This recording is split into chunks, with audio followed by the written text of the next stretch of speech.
People like smoked bologna don't even know it. Don't even know it. I think it's one of those controversial things that you cook. It is because not everybody eats bologna. You don't know how many people have told me, like, when I'm cooking it, what is that? Oh, it's a bologna. Oh, I don't eat bologna. And then you get it all sauced up and cooked up and turned into a sandwich, and they try it, and they're like, this is the best thing ever. What was that? It's like, that's smoked bologna. It's not like the Oscar Mayer bologna that you get in the package with the little red thing you peel off and put on some white bread. It's a big old chub. Big old full chub.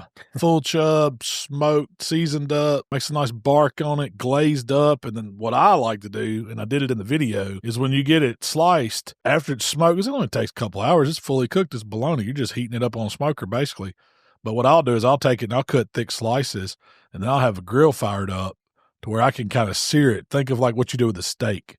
Or if you were taking like barbecue chicken, that last part where you put the sauce on it and you let it glaze up and it gets all caramelized. And that's what makes it so good. I think so too. Welcome to Malcom Reed's How to Barbecue Right, a podcast where we talk about barbecue, share recipes, and discuss all things delicious. And now here's your host, Malcom and Rochelle Reed. Hey, welcome back to the How to Barbecue Right podcast. I'm your host, Malcom Reed. Joined by my lovely, talented wife, Miss Southern Shell. Tyler's over here on the board. And we back. Another week. Another week. Almost summertime. It is, man. You know what's crazy? The school year's almost over. It's like we're fixing to be the summer. I know. I felt like we just went back from Christmas. Where did Christmas and spring go? This has been a whirlwind. We only got a couple weeks left. School's done. I'm going to be Summer's 50. here. This is my last summer in the 40s. I got to make this one count. It's time to get wild with it. I didn't know you let them slide away without making them count. I'm making this one count. What's your plans? Lots of Miller Lite. Good music and barbecue. What more do you need this summer? That's a you pretty got good sunshine, plan. Yeah. Maybe some poolside action. I don't think I'm gonna be at the beach anytime this summer. So No, but that's okay. You're not the biggest beach okay. person. No, I'm gonna be at the river. Hopefully, Yeah. You're more of a I've river got a guy. boat that I've got to get in some water this summer. Her maiden voyage. Yeah, I've took the maiden voyage on it. Okay. Now we're just gonna fix to put some creek time on her. I feel like you need to explain this boat because it's not a yacht. Oh no, it's a little aluminum flat bottom riverboat. Yeah, that goes really fast. Well, fast to me. If you're going faster than I want to go. If you're going 35 miles an hour on a creek, that's pretty daggum quick for a first time boat owner. This is the first boat I've ever bought in my life. You never had like a John boat or anything? This one's not much more than a John boat. It's nice though. Yeah. It's nice. Oh yeah. Heck yeah, it's got a steering wheel. So we got you colonel. Is there any way we can get you captain? I don't know. I got to give me a hat for the summer. That's right. I do need me a captain. Colonel and captain. Colonel captain. Oh yeah. No, but I'm ready for summertime. Actually, you know what I'm sick of is the rain, man. Rain has put a damper on a lot of the stuff I've been wanting to do. Mainly sit by some trees and hold a shotgun. But that's okay. Last weekend of turkey season's here. It's got to come to an end. What's next? What season's next? Fish season. You can fish year round. Aren't you glad I'm really not into that much more than summer? Yeah. If you were fixing to go chase fish now. Yeah, if I was going to go like on a bass tournament tour or something. So this week we released a beef rib recipe. We did. Alonzo came all the way from, where's he, like Corpus Christi, Texas? Mm-hmm. Yeah. So that's like way down south Texas. Yeah. Him and his family drove up here, stayed with us, and we did a podcast with him. A podcast. I cooked him kind of a Memphis flair recipe, something that I think, when I think about it, I don't think a lot of people from out of state or, out of the Memphis area eat a lot of barbecue bologna. So it's like the first thing I'm fixing to put on some people. Like everybody thinks, oh, we're coming to Memphis, we're going to eat ribs or whatever. Yeah, that's fine. And we took him out to eat ribs and got some of my favorite restaurant style ribs. But I wanted to cook him some smoked bologna. And he loved it. The crazy thing, we just talked about it, is the video that you did for the smoked bolognas. What'd you say? It's hit like 10 million views? Yeah, like across all platforms, 10 million. Wow. That's crazy. People like smoked bologna, don't even know it. Don't even know it. I think it's one of those controversial things that you cook. It is because not everybody eats bologna. You don't know how many people have told me, like, when I'm cooking it, what is that? Oh, it's bologna. Oh, I don't eat bologna. And then you get it all sauced up and cooked up and turned into a sandwich, and they try it, and they're like, this is the best thing ever. What was that? It's like, that's smoked bologna. It's not like the Oscar Mayer bologna that you get in the package with the little red thing you peel off and put on some white bread. It's a big old chub. Big old full chub. Full chub, smoked, seasoned up, makes a nice bark on it, glazed up. And then what I like to do, and I did it in the video, is when you get it sliced, after it's smoked, because it only takes a couple hours, it's fully cooked as bologna. You're just heating it up on a smoker, basically. But what I'll do is I'll take it and I'll cut thick slices, and then I'll have a grill fired up to where I can kind of sear it. Think of like what you do with a steak. Or if you were taking like barbecue chicken, that last part where you put the sauce on it and you let it glaze up and it gets all caramelized, and that's what makes it so good. I think so too. And it's fine sliced, but once you slice it and then grill it, it takes bologna to another level. Putting it on, it's like a char glaze. It's char glazed. It gives so much glazed flavor. Smoked bologna. I didn't call it that, but that's really what it is. You also used to do a bologna burn ends. That's pretty good. Yeah, that's great. Those are just chunks of bologna. Yeah, cooked in sauce and brown sugar and butter and all that good stuff.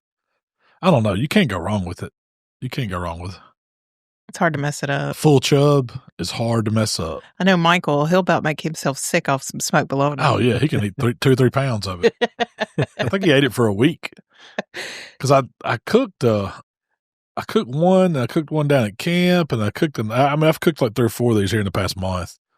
Because you can get them for like, I don't know, they're $10, $12 at Super Low.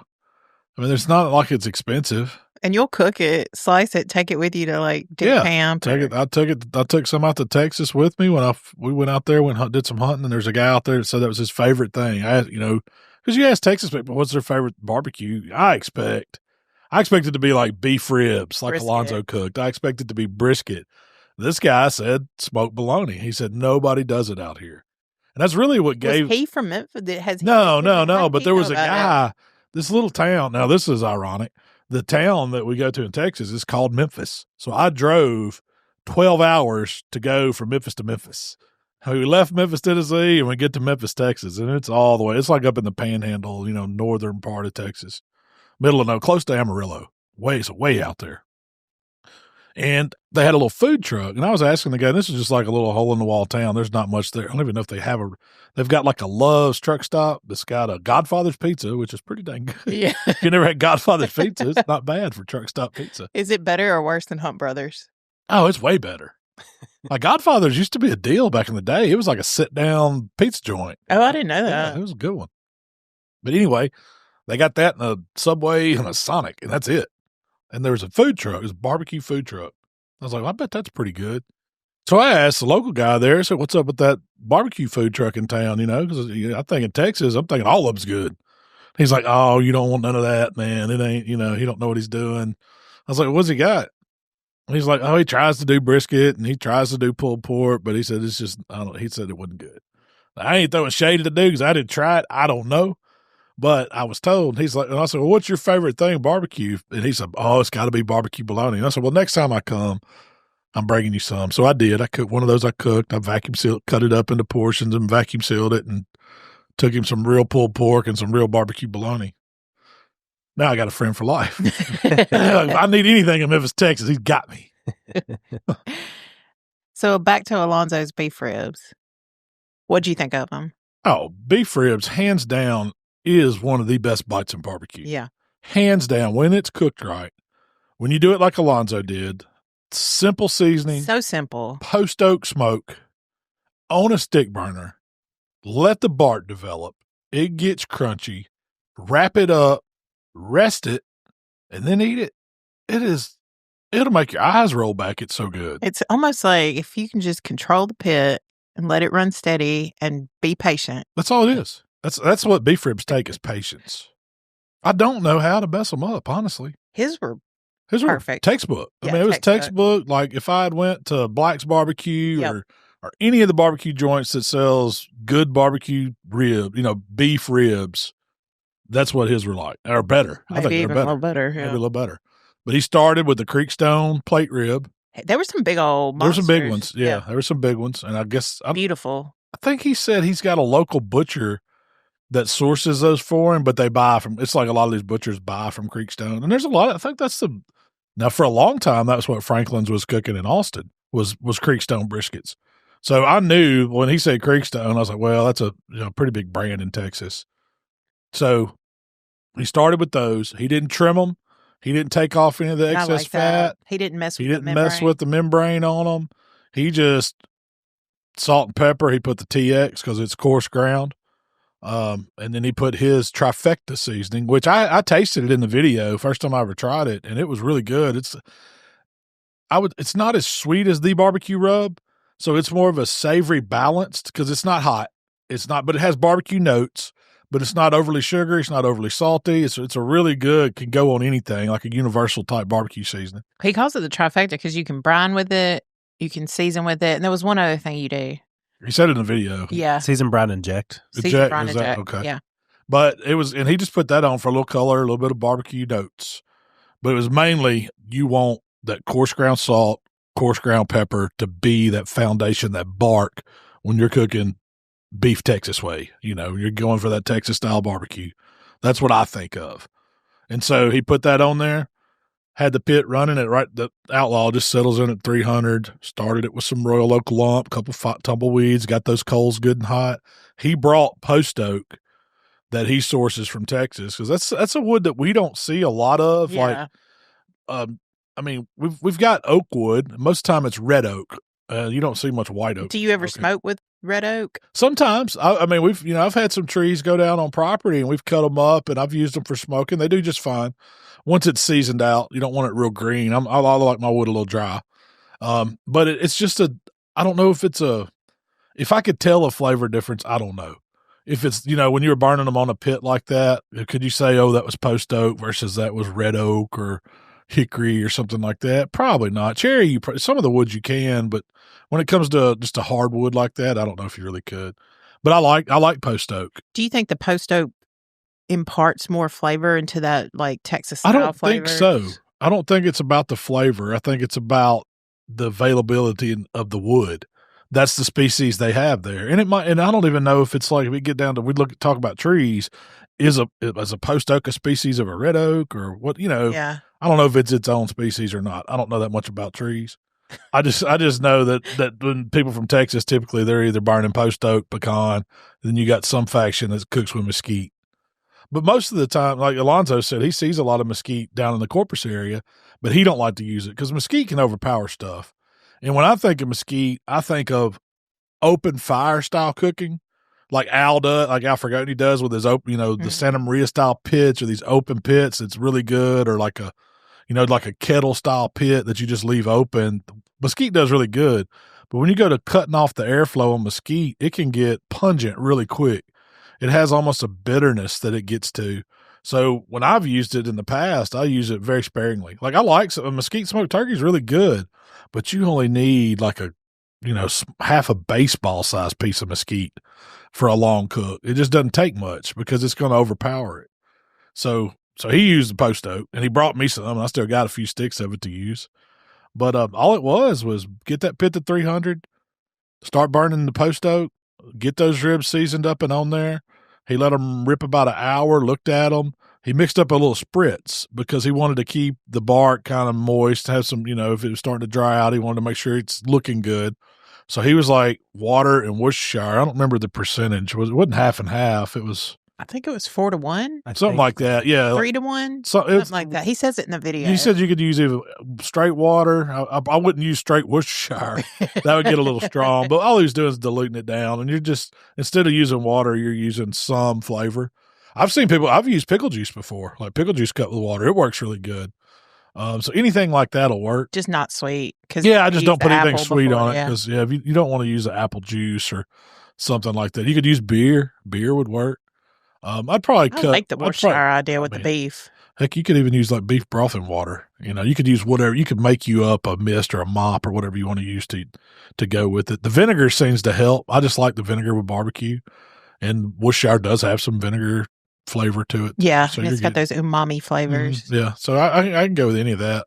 But I thought that was a good idea. I've never made a spritz with just Worcestershire and water, but I don't have a problem with it. I probably will in the future. Yeah, I like it for the idea of beef brisket. Yeah, it works. Like that. It works. Even if you needed, if you were doing a prime rib or something like that would be really good for basting a prime rib. But he let those go, and he didn't start checking the temperature till, man, I think we were almost 3.5 hours in when he finally checked it, because it didn't take him a full 4 hours. It was like 3 hours, 3.5, 3:45, because one of them came off early. There was one piece that had like 4 bones, but I think it was just the way they trimmed it. It really wasn't a 4-bone piece because that other bone was kind of just hanging on the end and it had tapered down. So that could have easily just been a 3-bone cut. They just got him on that when he paid a little extra for that bone. But the other one was a perfect 3-bone rack of short ribs. And I guess at that 3.5 hour mark, he stuck a probe in it. They were already hitting like 202. He let them creep up till it was soft, but it wasn't like, he said he wants them soft where that probe's just falling through it. No effort. I thought he did a great job of explaining that. Like, yeah, in the video. This is kind of my idea range, but I'm really looking for texture. Feel. It's a feel. Feel. And that's just something you learn over time by cooking them and sticking the meat in them and seeing how they feel. Because the deal with these short ribs is they have so much intermuscular fat in them and so much fat on top that they're pretty much self-basting themselves as they cook. So it's one of the greasier bites. I mean, it's not pork belly, you know what I mean? It's not pork belly fatty. It's good. But it's beefy, tallowy, rich fatty. And it just gets all over your hands. If you don't look like you come out, eat a big greasy rib bone, that's what it's supposed to be like. It gets all in your beard. Heck yeah, it does. That's when it's good.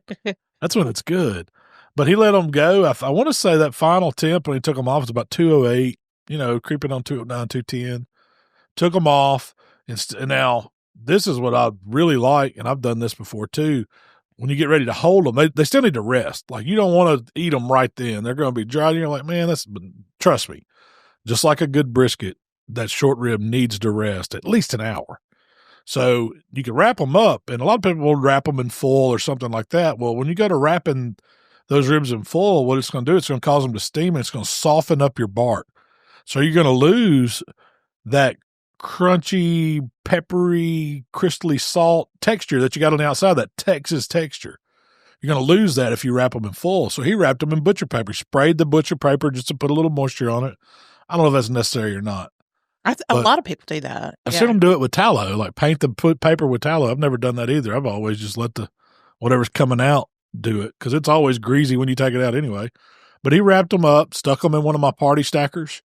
You could put them in any kind of cooler. He says that the paper does help the bark soften, but doesn't soften it too much. Yes, yeah, and it does. It softens it up some, but you still get that same texture, and they look so good when he unwrapped them. Man, when you unwrap it, you can't explain the smell and just being there and then cutting those. And I had my eye on that center cut of that 3-bone piece, and he remembered it and he gave it to me, and I cut it, and man, it was just melting in your mouth. It was just, you didn't even need teeth to eat it. You could gum that piece of meat.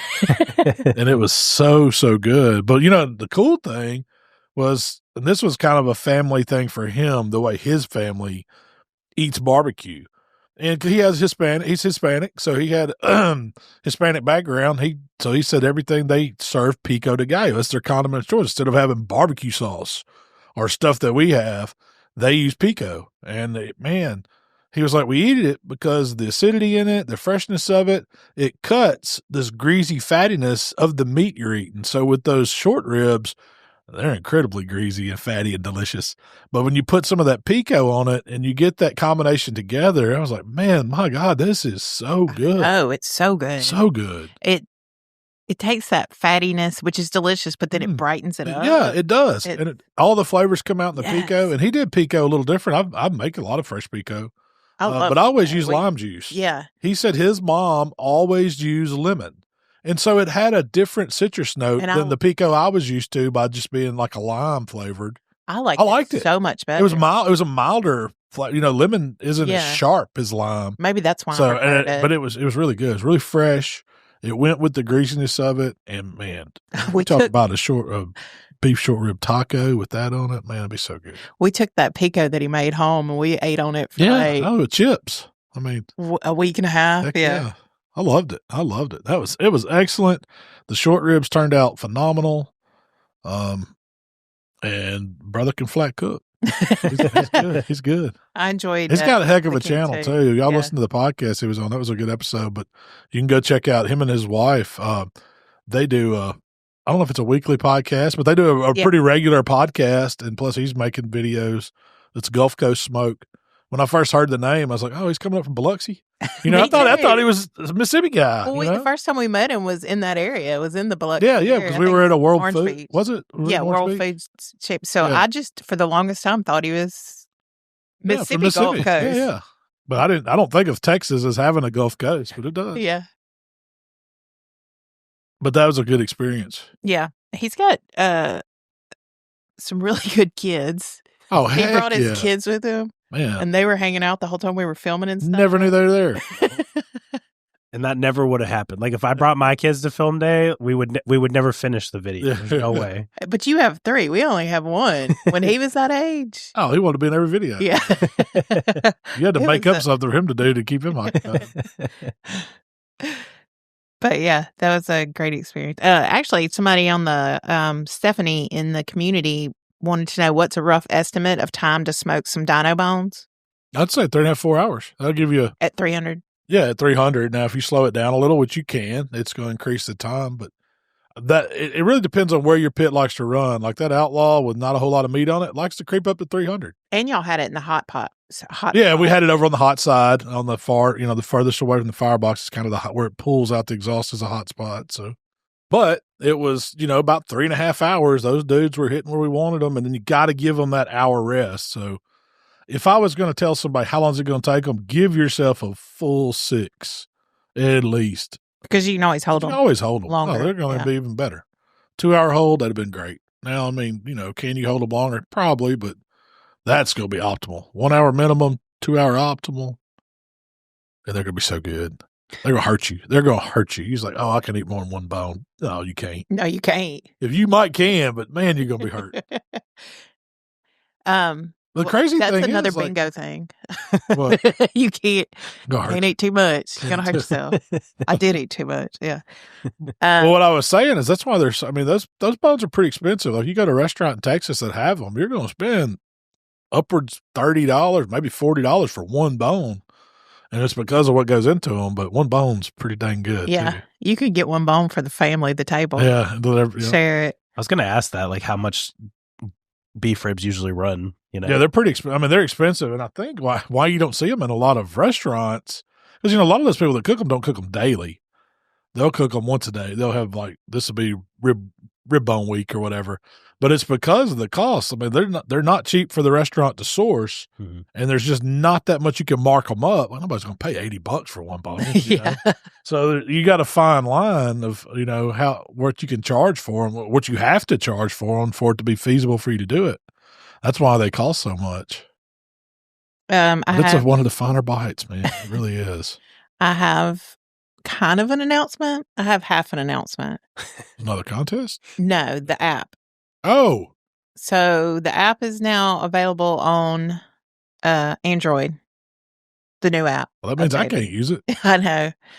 If you got an Android phone, or is it a Windows-based phone? What's an Android phone? I think that's anything that's not an Apple phone. Yeah, not anything non-Apple will run. You can get it from the Google Play Store, right? That's where Yes. you get it And from. the Apple one's ready to go. We're just Waiting on approval. fighting Apple. Yeah. I hadn't even seen it since you had it retooled. Like, you got a new company to take what we had, make it, improve it. Looks Yes. dang good. Like, And they're going to service it and stuff, so it should never fail again. I will say the one there is one live on the Apple Store right now if you look it up, but it's the old app that's available And it does. again, Yeah. and it doesn't work, but the new one is coming. So if you're trying to use that one, it's not. I saw a question in the community about it. Will that one go away? The one that's there I now? think it'll replace it'll it. replace Okay. it, yeah. Yeah. Is it going to be an update? Like, you don't have to re-download, or do you have to actually I think you delete? would have to update it. Yeah. You just have to update it. Oh, so you Just won't like have to like delete from your phone and then re-download? No, it'll just be an update, Okay. like any, when Any they app. push updates. Okay, good. Same great name, same great location. Yeah. So we're halfway there. Halfway there. App management is It's a lot harder than you thought it would be. a lot harder than you think it would be. Well, the story was with these we built, the very first one we built, we just hired a guy. I could build an app. He built it, launched it, and it worked great until they release updates. Yeah. Until Apple releases updates for the phones. And then once they do that, you can't get in touch with this guy no more. Or we don't even know who he is or where he was, or there's no communication. So you're stuck. So we had to have that one rebuilt, and kind of the same situation. They did some more updates and it lasted for a while, but now we think we figured it out. Third time's a charm. Yeah. Now I think I figured it out. Third time's a charm. So Weber has a new grill spray. Have you seen that? I have not. So Is it a cleaner? No, it's a non-flammable nonstick spray. Huh. So it's safe to spray directly onto a hot grill or an open flame. What kind of chemicals is that made I don't of? know.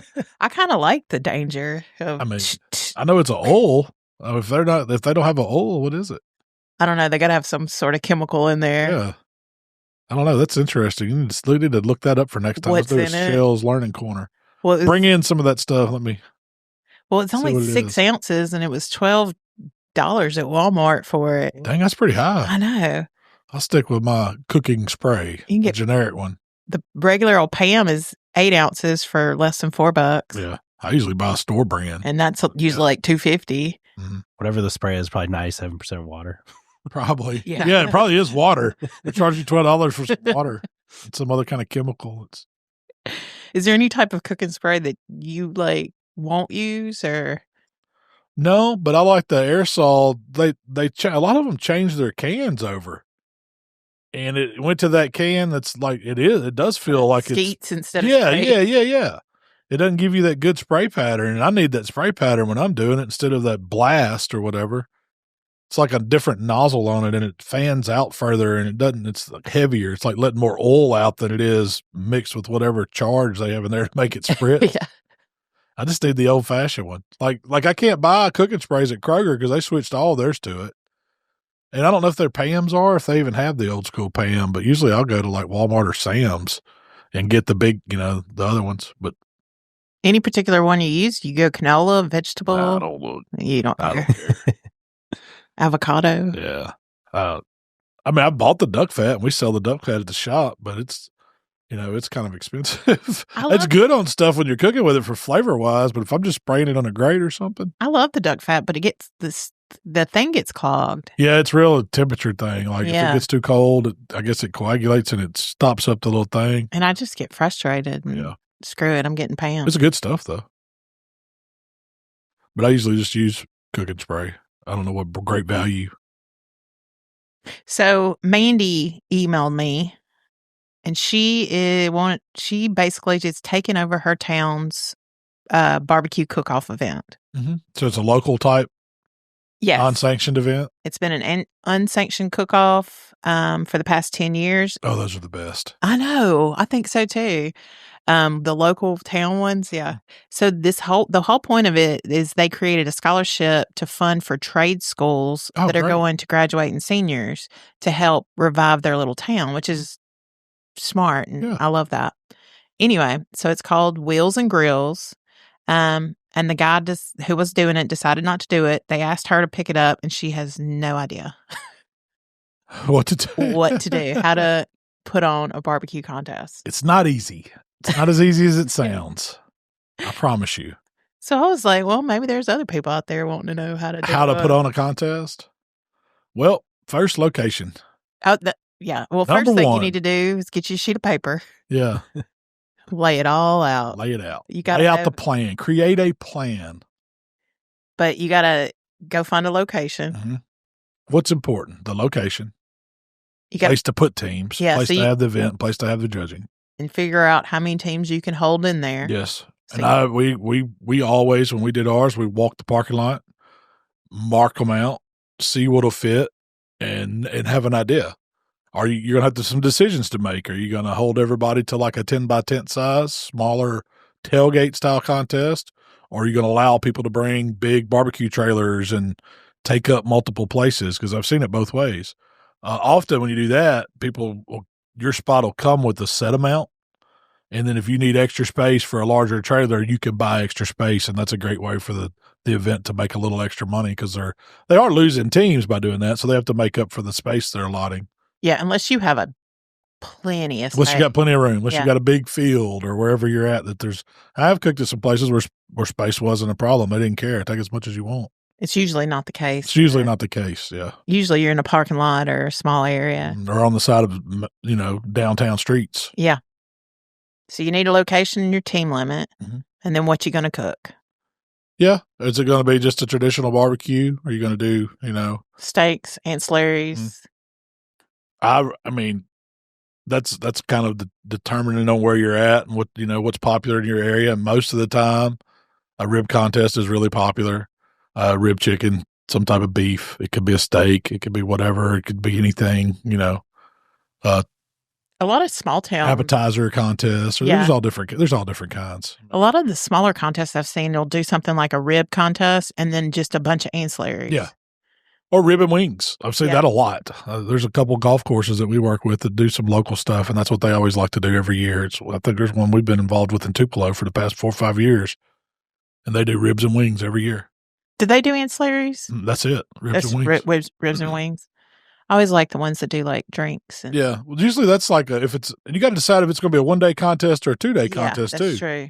A lot of if you're doing larger cuts of meat, if you're wanting to do the briskets and the pork butts and stuff like that, you can't just show up one day and cook those. You need an overnight cook.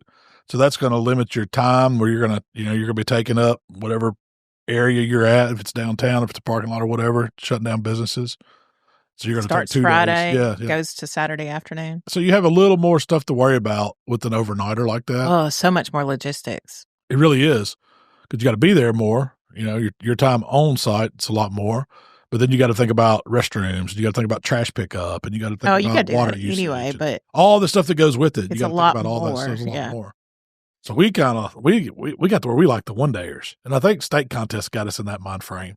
Because you show up that morning, you do your cooking, you go home that afternoon. And it does limit you on what you can actually have a contest on, the type of meat. But I like the 1-day setups because I can be in and out. Well, it's if you're managing it, it's less logistics. Yeah, it really is. Yeah.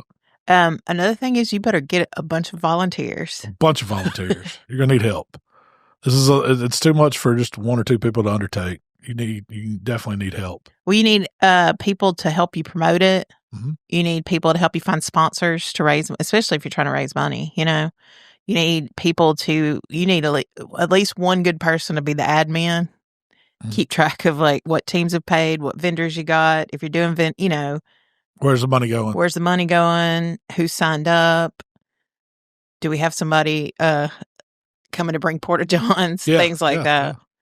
And then you're going to need a crew the day of to help people load in, run boxes, handle the judging, things like that.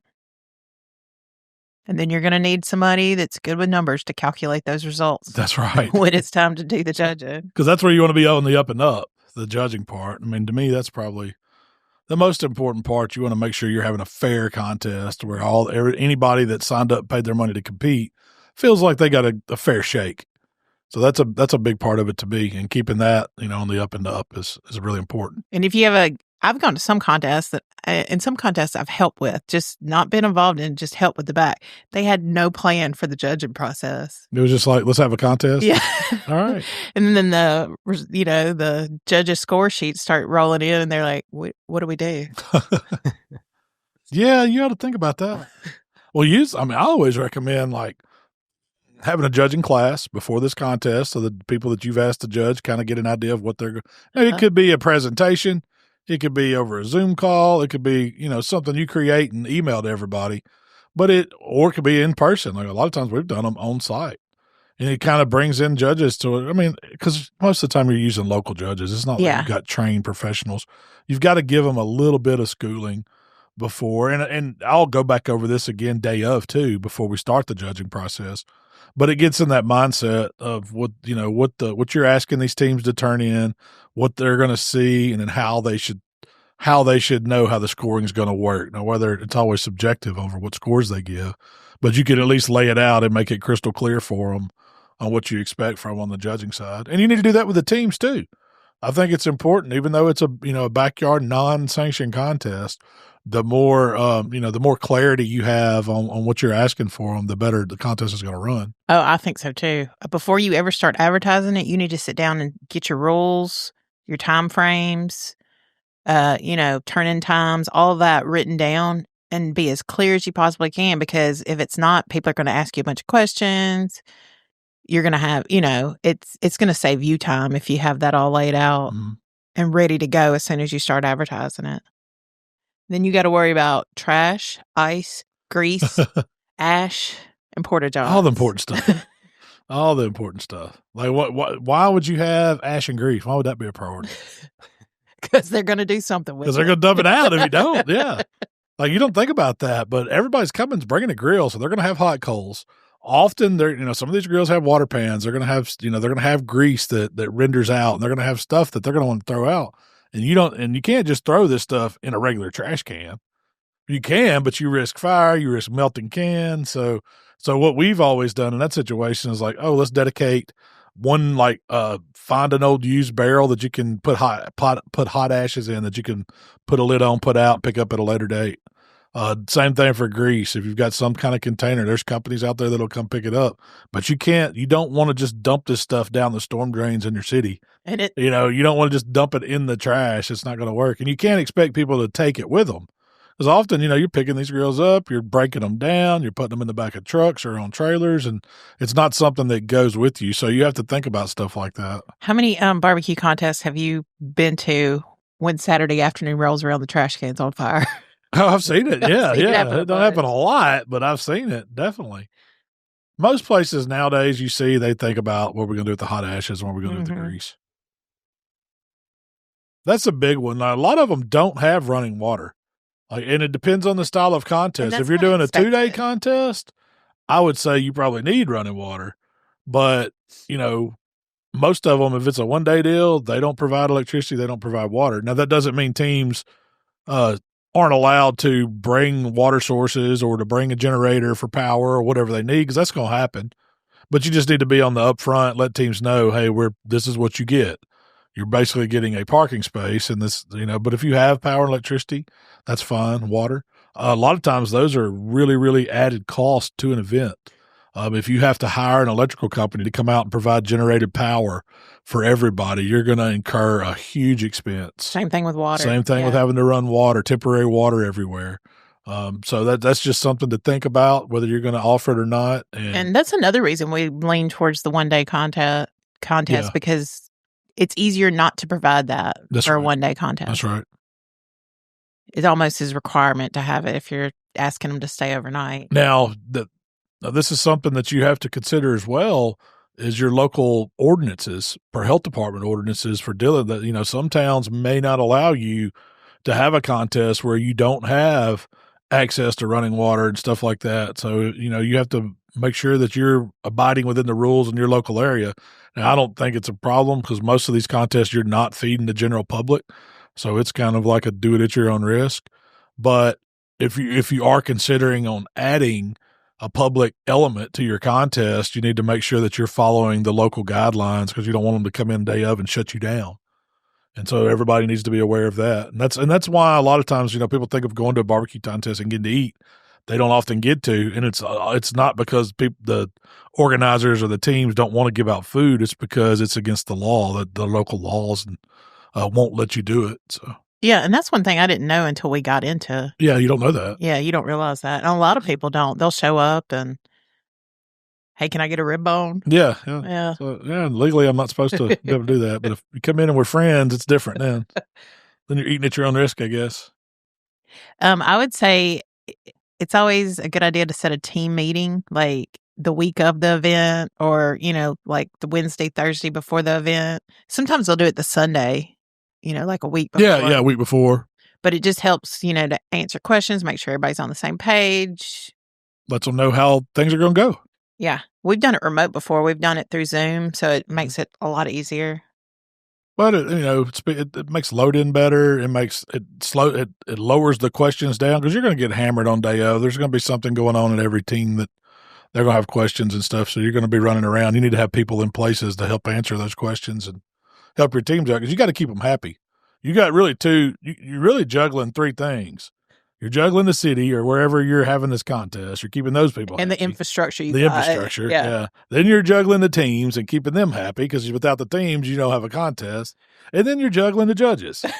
So without the judges, you don't have a contest. And all the back end, yeah. So you've got so it's a bigger undertaking than just showing up and saying, "Hey, everybody cook something." I'd also highly recommend having a really solid plan for load in.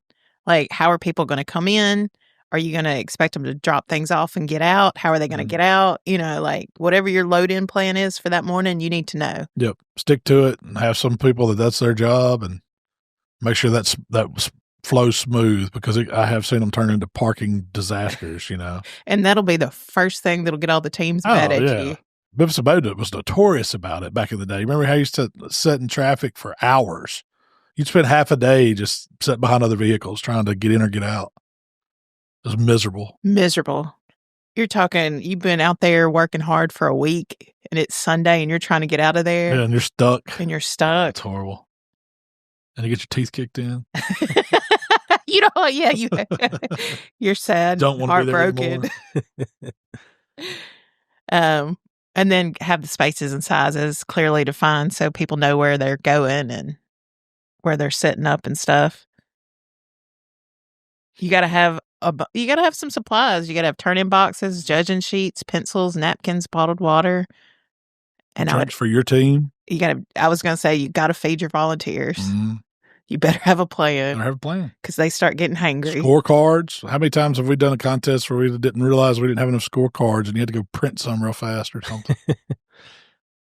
Yeah. Your turn-in boxes, your judging sheet, pencils, napkins, bottled water. Those and crackers. Usually crackers are part of that. Mm-hmm. And you got to have a good plan for turn-in. What would that be, like times or? Well, you got to have where teams are gonna turn in their box, and then how it's gonna get delivered to the tables, and then how the people are. I don't think people realize how the judging process is kind of complicated because you have a table where you turn in at, so you got to have at least one or two people sitting there turning in. And then you've got to have a table runner or that picks up that box from the table and takes it to where they're judging. Like a staging area. Yeah, staging area. And then you got to have, typically, there's a table captain. That's going to grab that to run it over to their judges. Yeah, and they just kind of manage that one table of judges. They show them, they pick up their score sheets. They just run that table. Keep it organized. Yeah, and then you got to have the judging. And then you got to have somebody over there running the numbers. Tabulating. Yeah, tabulating. So it's a lot of different moving parts in the judging thing. To make it flow smooth, because a lot of times, this judging window is only 20, 30 minutes tops, a lot of times before the next one's going to start. So you've got to run all this through, get it done, or you'll get backed up. So having a concise way of doing the judging is a big part of it. And that just goes into the planning stage of it. I would think more happens at the planning stage than it actually does on day of event. Because that stuff goes fast. As long as you've got a good solid plan and you've worked through it and you know that any question comes up, you've already got an answer because you've already thought about it, it'll make it go smooth that way. Yeah. My thing is we've pushed it up the hill. Now we just got to let it coast down. That's right. You've done all the hard work. And one thing I really like about the way the SCA does, when we do contests, we adapt their judging method. Mm-hmm. Because they get raffle tickets. Yes.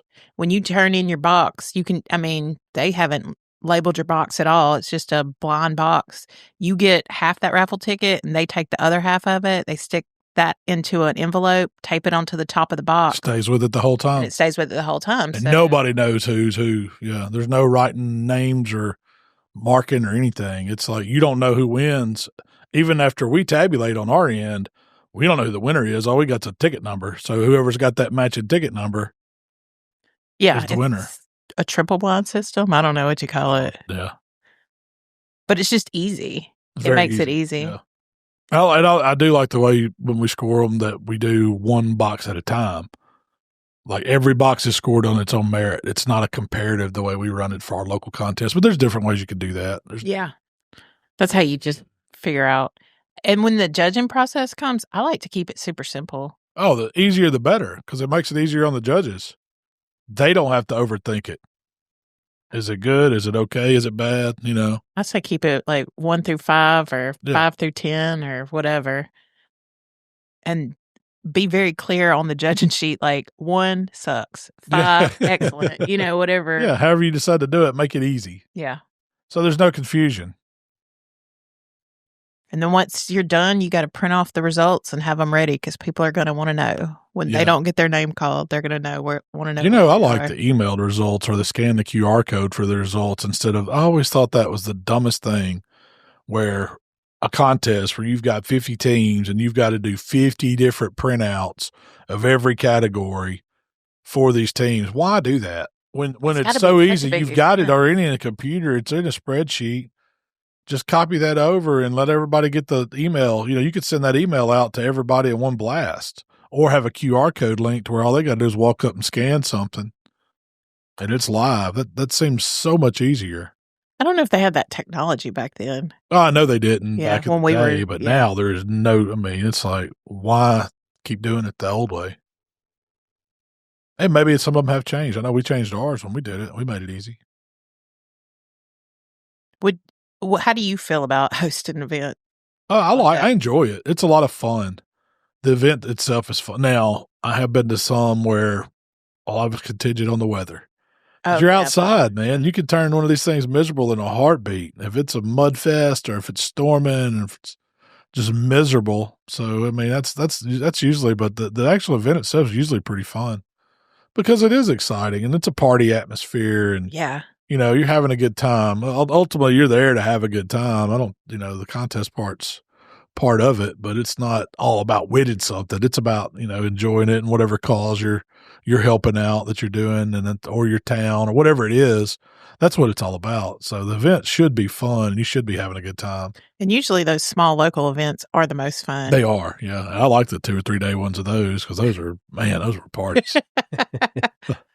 Like Columbus. Yeah. Columbus or the old Hernando water tower and stuff like that. Yeah, water tower. Springfest coming up in Southaven. Man, those would start on Wednesday. Wednesday would be family night. And then Thursday was just party night. And Friday was starting to get serious. And Saturday was contest and you partied again. And Sunday sucked. It was horrible. Cleaning up in the mud. Up on Sunday after a week-long Springfest mud. And that just got you warmed up for 3 weeks later at Memphis in May. Oh, man. So how long, okay, because we've only had like the Springfest experience from the competition side. What do you think it takes to run that contest? I don't know. I've never ran one that was multiple days like that. And that, I can't imagine. It would take so much more. You've got that, but I mean, they use the city and there's volunteers. Yeah. It's a ton of people. From law enforcement having to be there. And this is a big event, though. This is. Yeah, they had a carnival attached and concerts. Way bigger than a small town barbecue. The How to Barbecue Right podcast is brought to you by our friends at Primo Grills. Shell, did you know that Primo is the only ceramic grill made right here in the good old USA? What? Are you telling me that Primo Grills are proudly crafted here in the USA, ensuring top-notch quality and support for local craftsmanship? I sure am. Plus, Primo Grill not only delivers mouth-watering flavor, but because of their innovative oval design and superior ceramic construction, Primo Grills also gives you a ton of cooking versatility. Whether you're smoking low and slow or searing a steak to perfection, Primo Grills gives you the consistent heat distribution for mouth-watering results every time. What she said, y'all. Y'all visit primogrill.com and check them out. I consider those more festivals. It's not just like a little local barbecue contest. Yeah, that's a whole big town event. Yeah. If you're doing that, you're on a way bigger scale than my pay level. Yeah. I wouldn't even want to touch that. Oh, I imagine you would. Control something like that? You don't think so? It's like your dream to organize something on a massive scale. Not right now. I'm tired. So on the community this week, James brought up a really good question. He said, are there any quality proteins that you can get for the cheap? And his whole point was that the idea of barbecue is to make cheap cuts incredible. Bologna. First one that comes to mind. Yeah, I mean, that's what barbecue is. I mean, brisket used to be like something they would give away. Yeah, but I don't think anything's cheap anymore. That's like chicken true. wings aren't cheap. Yeah, chicken wings used to be pork something butts nobody aren't wanted. cheap. You used to see pork picnic roasts, and they'd run them, starting Memorial Day, 79 cents a pound. They'd run all summer. You could get them for that, but you don't see it anymore. I mean, I guess it depends on what you consider cheap now. But as far as you're not getting cheap brisket, you're not getting cheap. Yeah, but his point was that years ago. Yeah. They haven't made any new cuts that I know of. It's all the same. They just increased the prices on stuff. How much was that? What steak were you looking at yesterday? It was a skirt steak at Whole Foods. It was like $18 a pound. And I was like, holy smokes, since when did skirt steak get up to filet price? And I didn't even look at the filet price. I bet it was $37 to $38 a pound. It looked pretty, though. It was beautiful. Man, they had some of the most prettiest chuck roast I've seen in a store. They looked like a ribeye. Yeah, it was awesome chuck roast at Whole Foods. Y'all ever shop at Whole Foods? It's a pretty impressive store. My wife could not. Like, she tries. And I'm like, we're not going to Whole Foods. I remember we went one time. Yeah, we had two things in our cart. We spent $85. And I was like, mm-mm. We went after some kind of coconut yogurt. What was that stuff called? Coconut yogurt. Coconut cultured yogurt, or yeah, I guess. Yeah. That was what we went there for. We ended up buying olive oil, some fruit. The fruit looked good. And that was it. You got some chips. It's $170.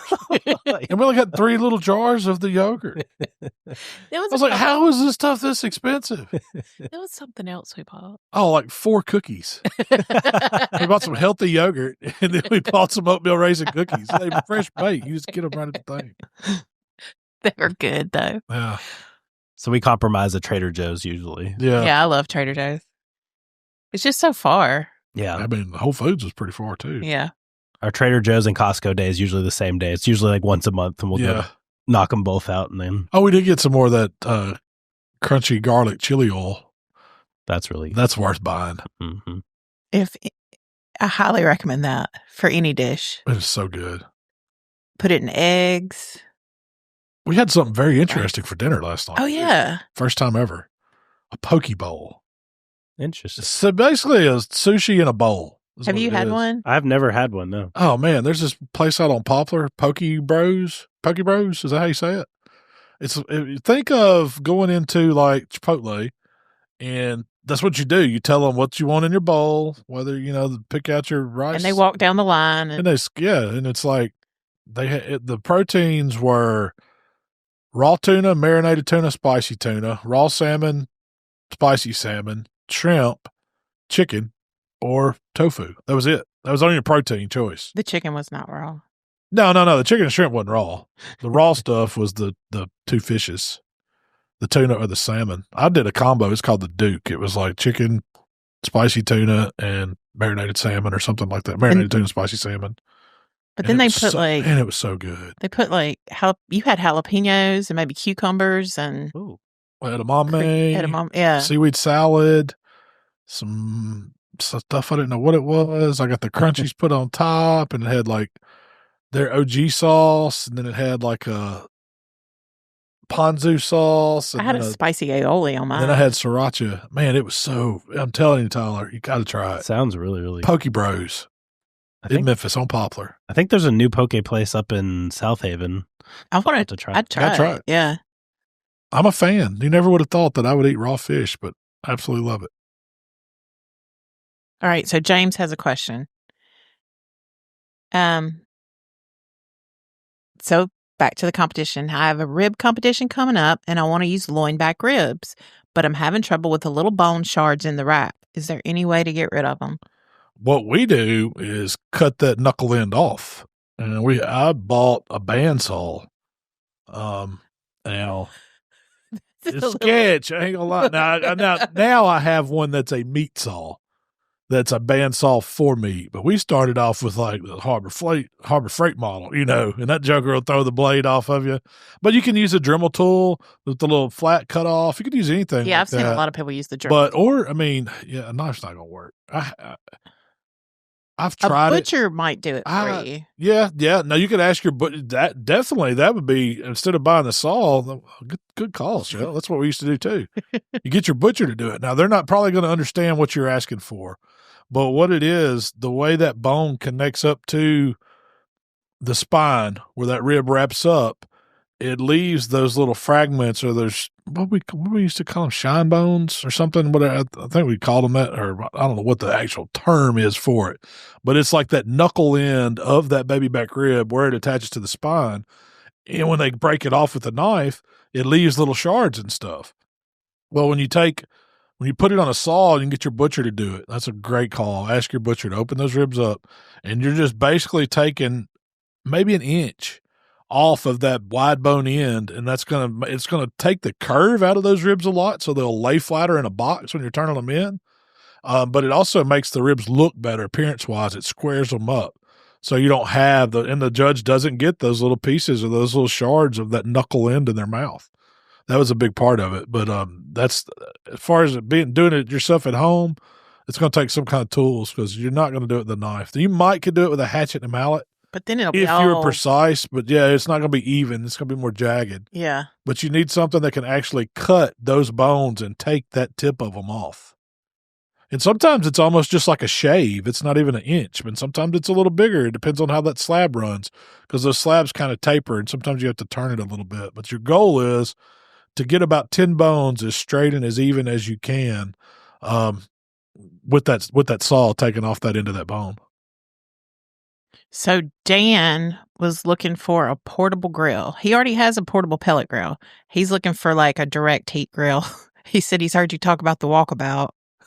Oh, I mean, the best one's that the old PK Classic, because it nests down in its rack. And we took those on state contests all over. They're super light because the grill itself is made out of cast aluminum. It's very lightweight, very indestructible. I mean, the cart's, aluminum tube.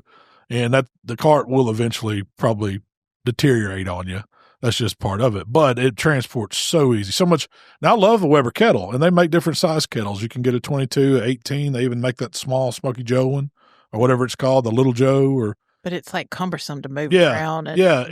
Just the design of it, it's top heavy, so it wants to flip over. It doesn't compact down as well. Those are good ones. The first ones that come to mind would be the PK or the a little pricey. Yeah, camping grill. For a camping grill, they are. I mean, if price was a thing, I would probably look at something like that Weber. Doesn't the PK have a small PK Go? They used to. I don't know if they still have that or not, but it was like a tabletop model. That would be a good one. Yeah, that would be a good one too. But those are excellent. I mean, and then you can cook on that Aussie. I don't even think it's still called that. I don't even know what it's called. They got them at Walmart for $19.99 right now. I saw them the other day, the blue ones. Hey, I bet it'll work just fine. It will. It just doesn't get good airflow. It's got like this little slide on bottom that's supposed to let air in. It never does. Your grate's right there so you can't really elevate. It needs some modifications. But if I was looking for something size wise, and I mean money wise too, that Weber's hard to beat. Just know that it's harder to. First thing, I don't know if they've changed the design on the little ones, but I would put me a screw through every leg to keep those legs from popping out. Because that was always a complaint I had with the Weber. That you get it somewhere, and after you put it up in the truck or something, the leg would pop out and it's falling over. But that's probably the best way to go. I don't have another good. I mean, there are some more expensive ones like those steak guys are good, like those M grills or Hasty Bakes. Yeah, but they're going to be way more expensive. Well, they make some good small grills too, though, that are perfect for camping or tailgating or something like that. Oh, I mean, the PK is pretty good option, and it'll last you forever. Yeah, sometimes you find used ones. Yeah, if you want to make that investment. I've seen people post them where they find people throw them away. They've had them for years and just sitting out on the curb. Man, if you ever see one of those, grab it, grab it. But as far as portability, man, it's hard for me not to bring my PK. Yeah. Goes up in my truck so easy. It's just, you don't have to worry about it falling over. And they have that new stand where it kind of like X's, and it'll flatten down. Oh, yeah. What put it that up. one was called the TX? I think it was called the TX or the X or something. Something like that. I don't know if they still make that one or not. They come out with some cool stuff. That's been some years ago, but I think they still have some of that stuff. Just go check out pkgrills.com. So, had my brisket on since 9 p.m. last night. Checked it at 6 a.m. and the bark looks good. But on the flat, it felt super dry at the end. Have I messed it up? Internal's about 150. Oh, you ain't messed it up. Just keep rocking. I mean, you can put a little foil over that end if you want to. It's going to be burn end in probably. I mean, they always taper down. So a brisket's going to have some dry spots. I mean, if you notice when people do competitions, they trim them out. They trim it out to the best center cut, thickest piece of it. So on those edges and all those pieces, that's where you're going to get your dry crumbliness on it. Just depends on how it was trimmed. But if it's a whole big packer, I'd keep rocking. It ain't nowhere close to done. He said, I went ahead and wrapped it in butcher paper. Yeah. I'd wrap it and let it roll, rest it for a good hour or two when it comes off. Can you take those little dry bits and cube them up and throw them in some sauce? Yeah, you can at the end if you want to. And I wouldn't do it right now. Well, yeah. I'd wait till you cut it up. Yeah. I wouldn't worry about it. I mean, those are some good bites too. They're just not going to be, it's going to be a little drier. And that's what a burn end is. Original burn ends was just the little tasters on the edges that they trim off. Like if you ever go to a place where they're slicing brisket for you by the pound, they'll take them and they'll trim that when they pull it out and unwrap it or whatever they do and throw it on their cutting board. They're going to cut off. They're going to square it up. And all those drop pieces are going to be what they give you as a burn end. And then they're going to get their good slices out the center cut of it. I like those little. Oh, I do too. I like those little burny edges. The little fatty ones that get crispy and crunchy a little bit. Best. And you can always, like you said, throw them in a pan, toss them in some sauce, put them back on the pit for a little while, turn them into a saucy burn end. I used to love the burn ends you turned in for competition. The Wagyu burn ends. Yeah. Chris, he's new to smoking. He just did 2 racks of spare ribs. He said they're not even edible because the meat had such a bitter taste. It was overpowering. I don't know what happened there. Bitter taste. What kind of wood? They use mesquite. Could have used some really green wood. It could have been several things. Oxygen might have been wrong on the pit. They might have been burning, smoking. Bitterness usually comes from bad wood. It usually don't come from seasons or spices, unless you just went crazy with it. But it's either going to come from something getting scorched or some bad wood. So, could it have been from lack of airflow? It ain't going to be from the rib. The rib's not going to be bitter. The seasoning shouldn't be bitter unless it burnt.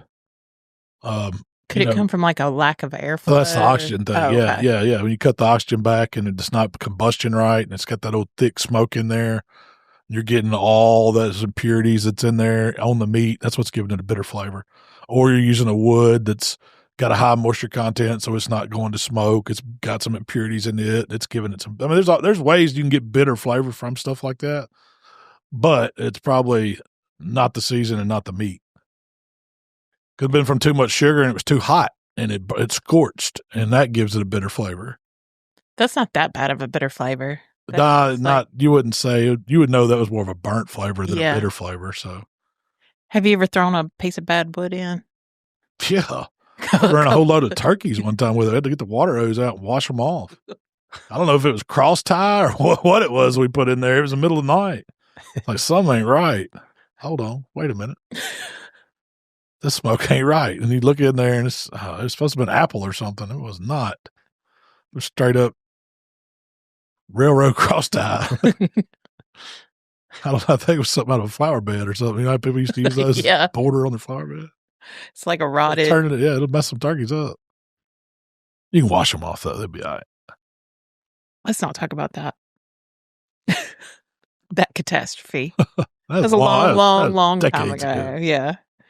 Decades ago. I was talking about more personal. Have you ever thrown a piece of bad wood in? Just cooking. I mean, I'm sure I have. I don't know. I never really no, I don't think so. I mean, that's the only time that comes to mind where I might have done it. That was the first thing that came to my mind, but that was a prime instance of not to do it and to watch what you throw in there. You learned from that. Yeah, I learned from that one. Lesson. So I say, it seems like one of those funny now stories. Yeah. It was not funny then. No, I could imagine. No, you got 80 people waiting on turkeys for Thanksgiving. Oh, no. I showed up and I wanted to cry. Well, Malk, that's all I have for you today. Taco contest next week, right here at the shop. If you think you got a good taco recipe, come take our $1,000. All you got to do is show up, make 6 tacos. You don't even have to cook the taco meat here. All you have to do is really assemble it here. What would you do? You know, I was thinking about this. I've been thinking about it too. I was thinking either chicken or beef, but not like ground beef, like a roast, like a chuck roast, cooked down Mexican style. Birria style or something along those lines. Or hear me out, those tongue tacos that we had in Mexico. Those were so daggum good. Shout out to Kevin at the Butcher Shop. He sent me 2 tongues last week. They're in the freezer right now. Are you going to cook them? Yes, absolutely. They're not camel tongue. No, these are Wagyu beef tongues. Can you imagine how good this is going to be? I didn't know the tongues got ratings too. I've never had a Wagyu cow's tongue. I didn't even know that. Makes sense. I mean, they all got tongues. Yeah. You didn't think they had tongues? They got tongues. It's got to be good, right? It's got to be good. But that's probably what I would do. What would you do? Like if you were thinking taco. I was thinking chicken. Chicken thighs. Mm-hmm. Marinate them, grill them, and burn-ass chicken style? Kind of burn-ass chicken style. And chop them, slice them. I don't want it too shreddy, but I don't want it too big pieces. What are you doing for shell? So here's the way this is going to work, y'all. If you come to our taco contest, you're going to get a box. Looks like a cake box as you get at the grocery store. Big flip-up lid. And then you're going to get this little tray that holds 2 trays. That holds 3 tacos each. And if you think it's like this little corrugated deal, and you set your tacos in it, it holds them up. You and don't that's worry about optional. them falling over. We're telling everybody. Oh, you can use that. You cannot. You can just fill that thing up with tacos. You could just fill it up with tacos. Yeah. So, and that's all you got to do. And so you can go crunchy, you can go soft, you can go combination, you can do whatever you wanted. I think I would do soft. You think you would do a soft taco? Yeah. I'd have a really good, like, mayonnaise-y Mexican sauce. Yeah, like a crema type. Yeah, avocado, lime, cilantro crema spicy, or something. Oh, yeah. Spicy. You're going a little spicy version. And then some slaw. Tort. Yeah, some slaw, some picos. Yeah. A little cilantro. Slaw or like lettuce? Because I think of tacos. It's not going to be a dry slaw. Let me say that. So more lettucey. Maybe some cabbage. Or, you just want that crunch. Would you put queso on it? Are you putting cheese on your taco? No. Maybe cojita. Are you serving any dipping sauces or anything they can do it to themselves? Or is it just straight taco? In my imaginary taco? No, there's probably not going to. Yeah. Anyway. What are you thinking? I'm kind of like a traditional taco. I think I just want cilantro and onion, maybe pickled onion, and then maybe some thin radish. But you're going super traditional. Yeah, but I think that'd be really, really good. Because now that I'm thinking, you could go al pastor pork, and that would be a killer taco. See, I was thinking pork belly, pork belly taco, like those carnitas. Yeah, those carnitas when I did, like fried. Oh, yeah, man. Yeah. You could smoke those, bring them, and then bring you a little fried Eddie, and do it right here in the parking lot. And then what are you gonna do with that oil though? You gotta take that oil home. Don't That's bad. That's a bad idea. Bring some empty bottles. We don't need that dumped out in the parking lot. Yeah. You gotta take that hot oil home with you if you're fried. I don't know. That's some good ideas. Have you seen the tacos where they put the raw taco meat in there? Yeah. And they cook it on a griddle or whatever. That's interesting. That might make a good cheesy taco. There's all different kinds of ways you can make a taco. Oh, there's make so a Choco many... taco. You ever had a Choco taco? You can do a Baja. What's that? It's dessert. It's I used to love those. Yeah. Frozen taco shell with ice cream and dipped in chocolate. Just come compete and just turn those. Yeah. Choco tacos. That's a good idea. Whipped cream, cherries, the sauce, just a box of Choco tacos doctored up. You enter Sunday style. I bet if you entered some dessert tacos, you'd do pretty good. Yeah. Probably would. Yeah. Nobody else is going to be doing that. No, like apple tacos or peach tacos or something, empanada style or something. Didn't you do something? Oh, you did. I thought it was like an apple. I did something like that. Yeah, it was really good. Or it was nachos. Yeah, it was nachos. And those were delicious. But we're also doing the margarita side of it too. So you could come in and turn in a margarita. And I think it only costs $50 to enter this contest. It gets you in the margarita and the taco. And we're giving out $1,000 for first place taco. And then what does the margarita get? $200. You get $200 for making a margarita? And we're not doing appearance on the margarita. And we're limiting this to 20 people. And I don't think it's full yet. So you got a good shot at spending $50 to win $1,200. And you're just going to get for the margarita contest, you just get a pitcher. This ain't on how well you can doctor up a margarita pitcher either. It's going to be judged on the quality of the drink itself. Are you going by Should we provide the tequila? No.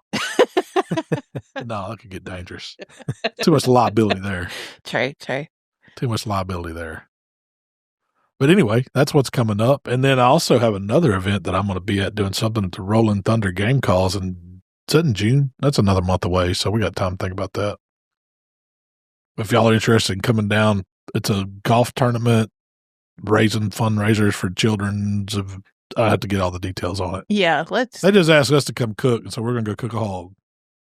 And all you got to do is show up to eat hog with us. I imagine you have to buy a ticket. You think so? Oh yeah, yeah. It ain't just free. It's a fundraiser. Yeah, it's a fundraiser event.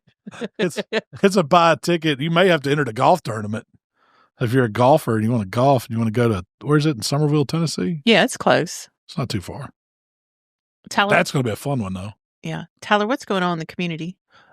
So we just wrapped our biggest giveaway yet. We're kind of in talks of our next one, but no announcements on there yet. But if you are grilling this weekend and you want to share some of your recipes, make sure you head on over to the Let's Get to Cooking community over on Facebook. That's facebook.com/H2Q community. And if you're having mayonnaise this weekend, make sure you pick Blue Plate. Heck yeah. Quality since 1927. Long time. I can't read that. Do you ever put Blue Plate on your bologna sandwich? Absolutely. Mayonnaise and mustard. Blue Plate and mustard. Do you ever put cheese? Do you have a mustard brand that you prefer? I really don't prefer mustard. You don't like mustard, huh? Mm-mm. You're a Grey Poupon person. No, you don't. Bologna gets cheese and mayonnaise and mustard. Like, you talking about the standard, my mama makes a bologna sandwich for me when I'm a kid? Smoked bologna? Now, see, that's a different one. It gets coleslaw, and the coleslaw's definitely got some mayo in it. Some Blue Plate. Yeah, but I would smear some on the bottom bun. I don't like mustard. I just go double Blue Plate. Mm-hmm. Mustard goes with bologna. Mustard and mayo both go. I agree. So I might put a little mustard on a bologna sandwich. Yeah. You do that mustard slaw that's really good. Little Blue Plate. It has a little Blue Plate in it too. It's got to be a little creamy. It's like a traditional smoked bologna Memphis style sandwich with slaw. But if you're choosing mayonnaise this weekend, make sure you choose Blue Plate. That's absolutely right. Quality since 1927. Real mayonnaise. Still made the New Orleans way. If you'd like to connect with Malcom, it's HowToBBQRight on Facebook, Instagram, Twitter, TikTok, and of course YouTube. If you'd like to connect with me, it's Miss Southern Shell on Instagram and TikTok. All right. Well, we appreciate y'all hanging out with us here today. We will be back next week to talk more barbecue right activities, festivities, funtivities, and all the good stuff. We'll be in May.